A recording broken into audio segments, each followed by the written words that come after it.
সব মুভি সাধারণত ২-২.৫ ঘন্টা হয়ে থাকে। এর মধ্যে কিছু মুভি থাকে যেগুলো আমরা তাৎক্ষণিকভাবে ভুলেই যাই। আবার কিছু মুভি থাকে যেগুলো আমরা চিরকাল মনে গেঁথে রাখি। আজ আমরা যে মুভিটি এক্সপ্লেন করব এই মুভিটি ঠিক তেমনই একটি মুভি, যা চাইলেও আপনার মস্তিষ্ক থেকে আপনি বের করতে পারবেন না। মুভিটির নাম হোপ, যেটি ২০১৩ সালে রিলিজ পায়। ৮ বছরের একটি শিশুর উপরে অমানবিক অত্যাচারের সত্য ঘটনা অবলম্বনে নির্মিত এই মুভিটি সাড়া ফেলেছিল পুরো দেশ জুড়ে। মূলত ঘটনাটি ঘটেছিল ২০০৮ সালে। সেই সময়ে কোরিয়া সহ সমস্ত দেশের মানুষের বিবেককে নাড়া দিয়েছিল এই ঘটনাটি। মুভির এক্সপ্লেনেশনটি আপনি সম্পূর্ণ দেখলে আপনি কান্না করতে বাধ্য। চলুন তবে এক্সপ্লেন শুরু করা যাক। মুভির শুরুতে কোরিয়ার একটি ছোট্ট শহর দেখানো হয়। আকাশে একটি ঘুড়ি উড়ছিল। ঘুড়িটি দেখে মনে হচ্ছিল এটি মানুষের মুক্তির একটি প্রতীক। এরপরেই দৃশ্য পরিবর্তন হয়। একটি ছোট্ট পরিবারকে দেখানো হয়। এই বাচ্চা মেয়েটির নাম হলো সুহান, যাকে নিয়ে মুভির মূল কাহিনী। সুহানের মায়ের একটি দোকান ছিল, তাই সে সবসময় ব্যস্ত থাকতো। তাই সুহান সবসময় একা একাই স্কুলে যাতায়াত করত। সুহানের বাবা একটি ছোট্ট কোম্পানিতে চাকরি করত। সব মিলিয়ে তাদের একটি সুখী ছোট্ট পরিবার ছিল। অন্যদিকে দেখানো হয় সুহানের একটি বেস্ট ফ্রেন্ডকে, যার নাম হলো পেট। সে সবসময় সুহানকে খেপায়। একটা জিনিস খেয়াল রাখবেন, আমাদের যারা বেস্ট ফ্রেন্ড হয় তাদের সাথে কিন্তু আমাদের খুনসুটি, রাগ, অভিমান, ঝগড়া এগুলো বেশিই হয়ে থাকে। আর সুহান এবং পেটের মধ্যে ঠিক তেমনই একটা সম্পর্ক ছিল। একদিন সুহান স্কুলে যাওয়ার জন্য রেডি হচ্ছিল, আর তখন বাহিরে খুব জোরে বৃষ্টি শুরু হয়।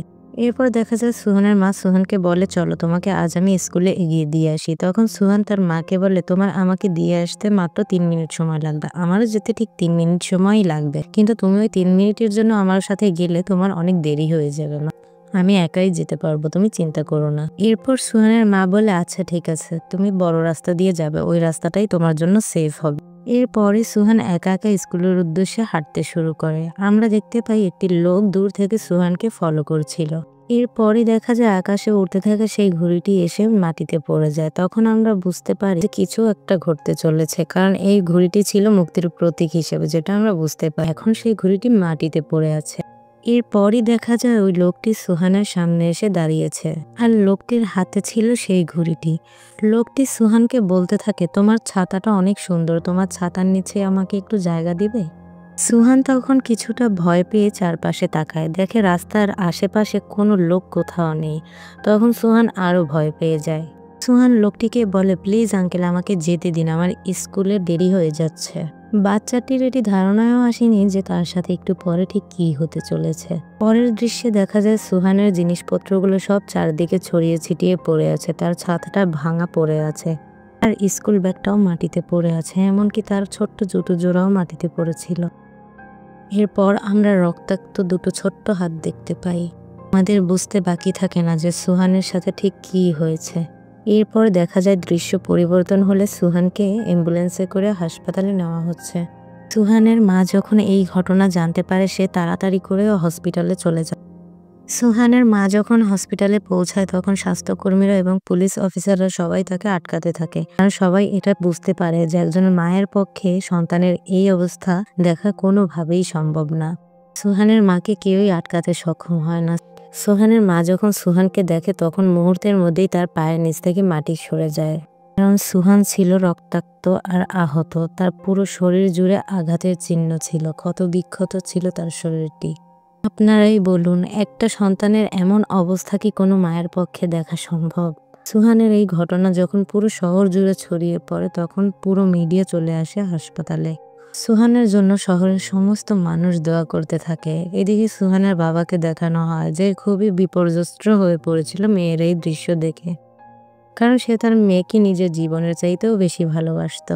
এরপর দেখা যায় সুহানের মা বলতে থাকে, ওই দিন যদি আমি আমার মেয়েকে একা একা স্কুলে যেতে না দিতাম, তাহলে আজ এই দৃশ্য দেখতে হতো না, সবকিছুর জন্য আমিই দায়ী। এর মধ্যেই ডক্টর চলে আসে। সে এসে বলে সুহানের অবস্থা খুবই অবনতির দিকে যাচ্ছে, এই মুহূর্তে তাকে অপারেশন থিয়েটারে ঢুকাতে হবে, আর তার শরীরের থলি এবং পাকস্থলী ফেলে দিতে হবে।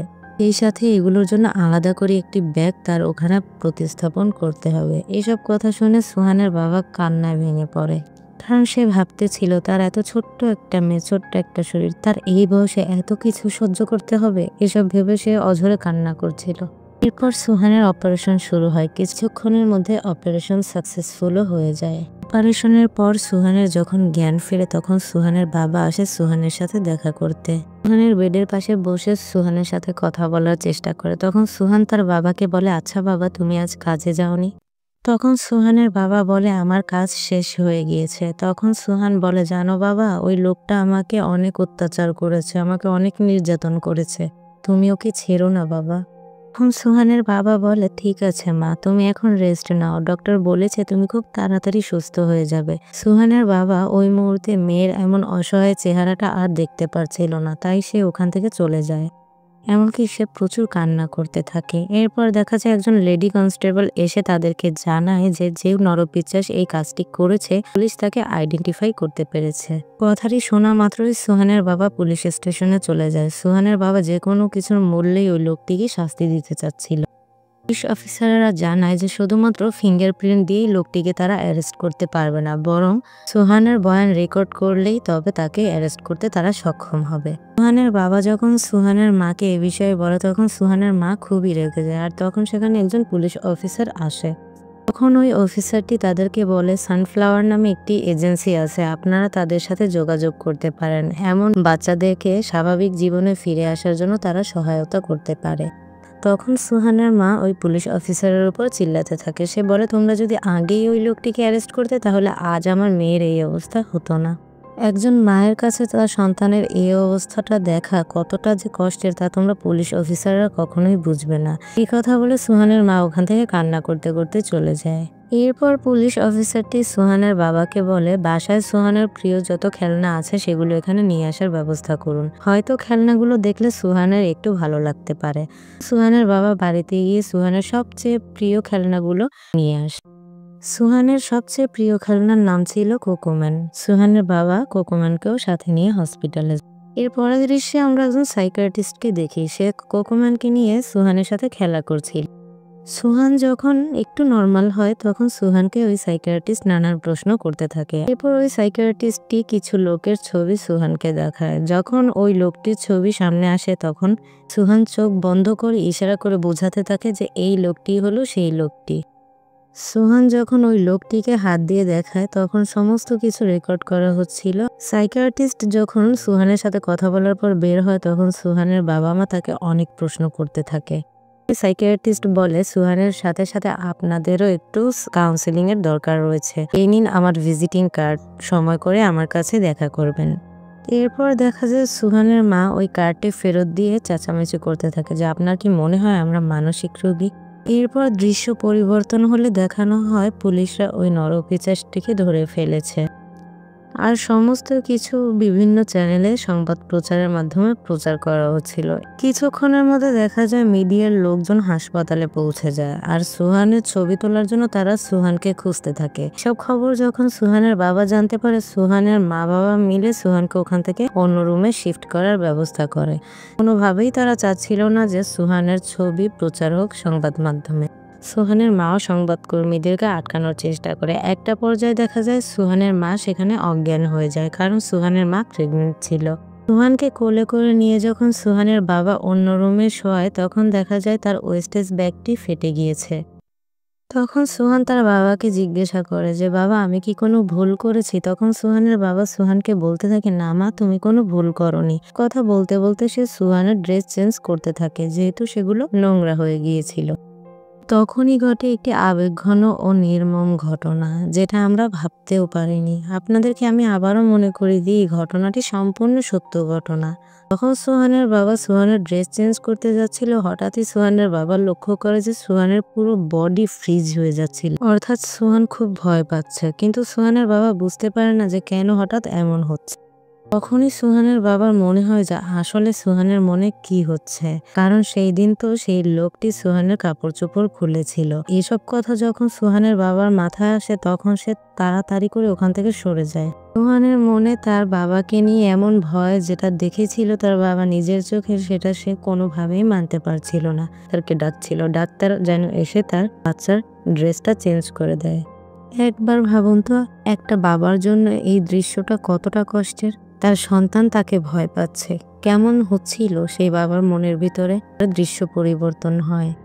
সন্ধ্যাবেলা যখন দেখা যায় সুহানের বাবা সুহানকে আবার দেখতে এসেছে, তখন দেখা যায় সুহান নিজেকে একটি চাদর দিয়ে ঢেকে রেখেছে। সুহানের বাবা বুঝতে পারে যে তার মেয়ে তার সামনে আসতে লজ্জা পাচ্ছে, আর তাই সে সেখান থেকে চলে যায়। আর সে সুহানকে বলে, আমি বাহিরে আছি মা, তোমার যদি কিছু প্রয়োজন হয় আমাকে ডেকো। এভাবে হাসপাতালে দিন কেটে যেতে থাকে, আর হসপিটালের বিলও বাড়তে থাকে, আর এদিকে টাকাও শেষ হয়ে যাচ্ছিল সুহানের বাবার কাছে। তখন সে সাহায্যের জন্য তার বন্ধুকে ফোন করে। তার বন্ধু বলে, তুমি টাকার জন্য কোনো চিন্তা করো না, তোমার যা টাকা লাগবে আমাকে তুমি বলো, আমি দেওয়ার চেষ্টা করব। আর তুমি ভেবো না যে তুমি এখানে নেই বলে তুমি মাস শেষে বেতন পাবে না, তোমার এখানকার কাজও আমি করে দিচ্ছি, মানে তুমি মাস শেষে বেতনও পাবে। আপনারাই বলুন, এই দুনিয়ায় এরকম বন্ধু কজনই বা হয়। বন্ধুর তরফ থেকে এমন কথা শুনে সুহানের বাবা একটু মানসিক ভরসা পায়।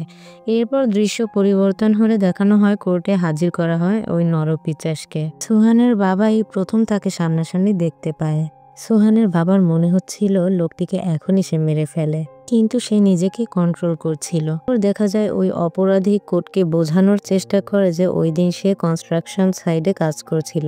বলে যে সে কাজ করে সেই দিন বাড়িতে গিয়ে অনেক ড্রিঙ্কস করে ঘুমিয়ে পড়েছিল, সে এমন কিছুই করেনি। সে এটাও বলতে থাকে পুলিশরা তাকে মিথ্যা অপবাদ দিয়ে ফাঁসানোর চেষ্টা করছে। পর আবার কোর্টের ডেট চেঞ্জ করে 25শে সেপ্টেম্বর দেওয়া হয়। সুহানের বাবার বন্ধুটিও উপস্থিত ছিল। সমস্ত ঘটনা দেখে শুনে ওই লোকটি আর নিজেকে কন্ট্রোল করতে পারে না, সে পায়ের জুতো খুলে ওই লোকটির গায়ে নিক্ষেপ করে। লোকটি চেঁচিয়ে বলতে থাকে, তুই একটা পিচাস, তোর জায়গা নরকেও হবে না। এরপর সুহানের বাবা হসপিটালে এসে দেখতে পায় কিছু কার্টুন সুহানের সাথে খেলা করছে, আর সুহানও খুব খুশি হচ্ছিল। এই আইডিয়াটা ছিল আসলে ওই সাইকিয়াট্রিস্টের। কার্টুনের মধ্যে সুহানের মা এবং 2-1 বন্ধুরা ছিল। এরপর দেখানো হয় রাতে ওই সাইকিয়াট্রিস্ট সুহানের বাবাকে বলতে থাকে, যেহেতু সুহান এই কার্টুনগুলো পছন্দ করছে, তার মানে প্রতিদিনই এই কার্টুনগুলো দিয়ে সুহানের সাথে খেলা করতে হবে। কিন্তু ওই কার্টুনগুলোকে ভাড়া নেওয়া প্রতিদিন অনেক ব্যয়বহুল ছিল, সুহানের বাবার পক্ষে ম্যানেজ করা সম্ভব ছিল না। পরে দেখা যায় সুহানের বাবা ওই কার্টুনগুলো ভাড়া দেয় এমন লোকদের সাথে কথা বলে। তাদেরকে সে অনুরোধ করে যে আপনারা কি কিস্তির মাধ্যমে আমাকে এটি দিতে পারেন, আমি আপনাদের টাকা আস্তে আস্তে পরিশোধ করে দিব। তখন দেখা যায় ওই লোকটির সুহানের বাবার অনুরোধে কিছুটা মায়া হয়। সে বলে, আপনার এটি কিনতে হবে না, আপনি এটি ব্যবহার করুন যতদিন লাগে, যখন আপনার কাজ শেষ হয়ে যাবে তখন আপনি আমাদেরকে এটি ফিরিয়ে দিবেন। এ কথা বলে লোকটি একটি কার্টুন সুহানের বাবাকে দিয়ে যায়। এরপর দেখা যায় রাতে সুহানের বাবা ওই কার্টুনের ড্রেসটি পরে সুহানের রুমে আসে। কার্টুনটি ছিল সুহানের সব থেকে পছন্দের কার্টুন কোকোম্যানের, যেটি পরে তার বাবা তার সামনে আসে। এরপর দেখা যায় তারা একটি বোর্ডে লিখে লিখে কথা বলতে থাকে। এরপর দেখা যায় একটা পর্যায়ে সুহান ওই কার্টুনটির গলা জড়িয়ে ধরে। মুভির মধ্যে এই দৃশ্যটি ছিল খুবই ইমোশনাল, কারণ সুহানের বাবা তো সশরীরে তার সামনে আসতে পারছিল না। তার বাবাকে দেখলে সে খুব ভয় পেত, কাছেই যেতে চাইতো না। আর এমন অবস্থায় সুহানের বাবা যে এভাবে একটু হলেও তার মেয়েকে জড়িয়ে ধরতে পেরেছে, তাও কিছুটা শান্তি কম নয়। এরপরে দেখা যায় ওই সাইকিয়াট্রিস্টের সাথে সুহানের খুব ভালো বন্ধুত্ব হয়ে গিয়েছে। ডক্টর সুহানকে জিজ্ঞাসা করে, তুমি এখান থেকে বাসায় গিয়ে প্রথমে কি করবে? তখন সুহান বলে, আমি স্কুলে যেতে চাই, কিন্তু যাব না, কারণ আমার ফ্রেন্ডরা সবাই এই ঘটনা জেনে গিয়েছে, তারা সবাই আমাকে নিয়ে মজা করবে। আমার বাবা মায়ের জন্য খুব চিন্তা হয়, বাবা মা কেউ আমার জন্য কাজে যেতে পারে না, বাবার অনেক টাকা খরচ হয়ে যাচ্ছে আমার জন্য। আমি প্রতিদিন যখন ঘুমাই তখন ভাবি এটা স্বপ্ন, কিন্তু সকালে যখন ঘুম ভেঙে উঠি তখন দেখি না, এগুলো সব সত্যি। এখন আর নিজের মনকে বোঝাতে পারি না। আচ্ছা ডাক্তার, আপনি এমন একটি কাজ করতে পারেন যাতে আমি খুব তাড়াতাড়ি মরে যাই। তাছাড়া আমার নিজের কাছেও মনে হচ্ছে আমি বেশি দিন বাঁচবো না, আর এখন যদি আমি তাড়াতাড়ি মরে যাই তাহলে বাবা মা একটু নিশ্চিন্ত হবে। কথাটি শুনে ওই সাইকিয়াট্রিস্টের মাথাটা পুরোটাই ঘুরে যায়। সুহানের সাথে কথা শেষে ডক্টর সুহানের বাবা মাকে সুহানকে নিয়ে বাড়িতে ফিরে যাওয়ার কথা বলে। এর পরের দৃশ্যে সুহানের সেই বেস্ট ফ্রেন্ডকে দেখানো হয়, যার মন খুবই খারাপ ছিল। সে একটি নোট লিখে সুহানের বাড়ির দরজার সামনে রেখে যায়। পরের দৃশ্যে দেখানো হয় হসপিটালে তারা প্রস্তুতি নিচ্ছে বাসায় ফেরার জন্য। তো তখনও আমরা দেখতে পাচ্ছিলাম সুহান তার বাবার দিকে স্বাভাবিকভাবে তাকাচ্ছে না, সে অন্যদিকে মুখ ঘুরিয়ে, মানে সে এখনো তার বাবার সাথে স্বাভাবিক হতে পারছে না। তাই বাসায় ফেরার সময় গাড়ির মধ্যে একটি এক্সট্রা পর্দা লাগানো হয় যেন সুহান একটু কমফোর্ট ফিল করে। যখন বাড়ির ঠিক কাছাকাছি চলে আসে তখনই সুহান ওই জায়গাটি দেখতে পায় যেখানে সেদিন ওই নরপিচাসটি সুহানের উপর অত্যাচার করেছিল, আর মুহূর্তেই সুহানের মুড অফ হয়ে যায়। হঠাৎই সুহান অসুস্থ হয়ে পড়ে গাড়ির মধ্যে। সে বমি করতে শুরু করে। যখন সে বাড়ির সামনে আসে তখন সে দেখতে পায় তার বন্ধুরা অনেক নোটস লিখে তার বাড়ির দরজার সামনে ঝুলিয়ে রেখে গিয়েছে। এসব দেখে সুহান একটু মানসিকভাবে শান্তি পায় আর মনোবল ফিরে পায় যে সে কাল থেকে স্কুলে যাবে। পরদিন সকালে দেখা যায় সুহানের ওই বেস্ট ফ্রেন্ডটি সুহানের সাথে দেখা করতে তার বাড়িতে চলে আসে। তখন সুহানের বাবা ওর বেস্ট ফ্রেন্ডকে বলতে থাকে, তুমি নাকি সুহানের সাথে অনেক মজা করো। তখন তার বেস্ট ফ্রেন্ডটি খুব কান্না করতে থাকে। তখন সুহানের বাবা জিজ্ঞাসা করে, তুমি কান্না কেন করছো? তখন ওর বন্ধুটি বলে, যদি ওই দিন সুহানের সাথে স্কুলে যেতাম তাহলে আজ সুহানের এমন কিছু হতো না, সুহান সুস্থ থাকতো। এদিকে যেহেতু মনোবল ফিরে পেয়েছিল সুহান, তাই সে স্কুলের উদ্দেশ্যে রওনা দেয়। সে ওই ব্যাগটি নিয়ে ভাবছিল যে তার বন্ধুরা যদি তাকে জিজ্ঞাসা করে এই ব্যাগটি কিসের, তখন সে কি বলবে। সুহানের পিছনে তার বন্ধুরাও স্কুলে যেতে থাকে। এটা দেখে সুহানের মন খারাপ হয়, সে আনকমফোর্টেবল ফিল করতে থাকে। ঠিক তখনই সে কোকোমিনকে দেখতে পায় আর সে হাসি খুশি হয়ে যায়। এরপর দেখা যায় সুহানের বাবা সুহানকে একটি ব্যাগ গিফট করে, ওই ওয়েস্টেজ ব্যাগটির পাশে ঝুলিয়ে রাখার জন্য, যাতে কেউ ওকে জিজ্ঞাসা করলে ও বলতে পারে এটি একটি চকলেটের ব্যাগ। আর ওই ব্যাগটিতে সম্পূর্ণ চকলেট দিয়ে ভর্তি করে দেয় ওর বাবা। পরদিন স্কুলে বন্ধুদের সাথে সেই চকলেটগুলো শেয়ার করছিল সুহান। তখন সে কোকোম্যানকেও দেখতে পায়। একটা পর্যায়ে গিয়ে সে বুঝতে পারে যে কোকোম্যান আর কেউই নয়, সুহানের বাবা, মানে তার নিজেরই বাবা। সুহান কোকোম্যানকে নিয়ে তার মায়ের কাছে যায়। সুহান তার মাকে জিজ্ঞাসা করে, এই কোকোম্যানের মধ্যে কি আমার বাবা? তখন সুহানের মা কোকোম্যানের মাথাটি খুলে আর তখন ভিতরে দেখা যায় সুহানের বাবাকে। সে ঘেমে পুরো একাকার অবস্থা। তখন সুহান তার বাবার মুখের ঘাম মুছে দিতে থাকে। এই দৃশ্য থেকে বোঝা যায় সুহান আগের থেকে একটু স্বাভাবিক হয়েছে। পরদিন দেখা যায় সুহানের বাবা উকিলের সাথে দেখা করতে যায়। উকিল সুহানের বাবাকে জানায় সুহানের কেসটি দিন দিন হালকা হয়ে যাচ্ছে। এটাও বলে অপরাধীকে যদি শাস্তি দিতে হয় তাহলে সুহানকে নিজেকেই কোর্টে গিয়ে অপরাধীকে শনাক্ত করে দেখিয়ে দিতে হবে। সুহানের বাবা এটি কোনোভাবেই চাচ্ছিল না। এরপর সুহানের বাবা ওই লোকটির সাথে দেখা করতে যায়। প্রথমে লোকটি বলে, আমি এই কাজ করিনি। সে সুহানের বাবাকে কিছু টাকাও অফার করে যে আমাকে এখান থেকে বের করো, আমি তোমাকে অনেক টাকা দেব। কিন্তু সুহানের বাবা তো সমস্ত ঘটনা জানতো, সে কোনোভাবেই টাকা নিতে রাজি হয় না। তখন দেখা যায় ওই অপরাধী সুহানের বাবাকে হুমকি দিতে থাকে। সে বলতে থাকে, এর আগের বার তোমার মেয়ে যে অবস্থা করেছি, একবার আমি এই জেল থেকে বের হয়ে তোমার মেয়ের তার থেকেও খারাপ অবস্থা করবো। আর তখন দেখা যায় সুহানের বাবা উত্তেজিত হয়ে ওই লোকটিকে ওখানেই মারতে যায়। সুহানের বাবার জায়গায় আপনি থাকলে আপনার মানসিক অবস্থা কেমন হতো, আপনি কি করতেন? পরের দিন দেখানো হয় কোর্টে আবার সবাই এসেছে, হিয়ারিং চলছে। এদিন সুহানও কোর্টে চলে আসে। সুহানকে যখন ওই লোকটির ছবি আবারও দেখানো হয়, সে হাত তুলে সম্মতি জানায় যে হ্যাঁ, এই লোকটি সেই লোক। অপরাধীর পক্ষের উকিলটি তাকে বাঁচানোর চেষ্টা করে। সে বলে সেই দিন সে অনেক ড্রাঙ্ক ছিল, সে এমন কিছু করেনি। কিন্তু তখন কোর্ট বুঝে যায় যে না, আসলে ছোট বাচ্চা মেয়েটি মিথ্যা কিছু বলছে না। সমস্ত ঘটনা যখন ওখানে বহিঃপ্রকাশ হচ্ছিল তখন সুহানের বাবা পুরোটা সময় কান্না করছিল। পর্যায়ে জাজ তার রায় জানায়। সে বলে যে ওই অপরাধীকে 12 বছরের সাজা দেওয়া হলো। তখন এটা সুহানের বাবা, সুহানের বাবার বন্ধু কেউ এটা মেনে নিতে পারে না যে এত বড় একটা অপরাধের শাস্তি কিভাবে 12 বছর হতে পারে, ওকে তো মৃত্যুদণ্ড দেওয়া উচিত। তখন সুহানের মা এসেও বলতে থাকে, একটু জন্য আমার মেয়ের প্রাণটা বেঁচে গিয়েছে আর সেখানে আপনি মাত্র 12 বছরের সাজা দিলেন। তখন জাজ জানায় এটাই তার ফাইনাল রায়। সমস্ত কিছু বাহির থেকে বসে শুনছিল সুহান। লোকটিকে যখন কোর্ট থেকে বের করা হচ্ছিল তখনই সুহানের বাবা ওই লোকটিকে আক্রমণ করতে যাবার ঠিক তখনই সুহান তার বাবার পা জড়িয়ে ধরে কান্না করতে শুরু করে আর বলে, বাবা প্লিজ বাড়ি চলো, আমার কিছু ভালো লাগছে না, এখান থেকে বাসায় চলো। সুহান এবং তার বাবার ওই মুহূর্তের কান্না দেখে কোর্টের সবাই কান্না করে দিয়েছিল। আচ্ছা বলুন তো, কোনো বাবা কি পারে তার মেয়ের এই অবস্থা সহ্য করতে? কোনো মা কি পারে তার সন্তানের এই অবস্থা সহ্য করতে? পারে না। এরপরে দৃশ্য পরিবর্তন হয়, দেখানো হয় যে সুহানের একটি ফুটফুটে ভাই হয়েছে আর সুহান তার সাথে খেলা করছে। পরের দৃশ্যে দেখানো হয় সুহান স্কুল থেকে বাড়িতে ফিরছে। এখনো সে স্কুলে যেতে প্রায় ভয় পায়। সে স্কুল ছুটির অনেক আগেই বাড়িতে ফিরে আসে। বাড়িতে ফিরে সে তার ভাইয়ের সাথে সুন্দর সময় কাটায় আর সেখানেই মুভিটি শেষ হয়ে যায়। মুভির শেষে জানানো হয় ওই লোকটির সাজা 12 বছর থেকে বাড়িয়ে 20 বছর করা হয়েছিল। এখনো পর্যন্ত সে জেলেই রয়েছে আর সুহানও সেই কোরিয়াতেই থাকে। মুভির এক্সপ্লেনটি কেমন লাগলো অবশ্যই জানাবেন। চ্যানেলটি সাবস্ক্রাইব করে সাথেই থাকবেন। ধন্যবাদ।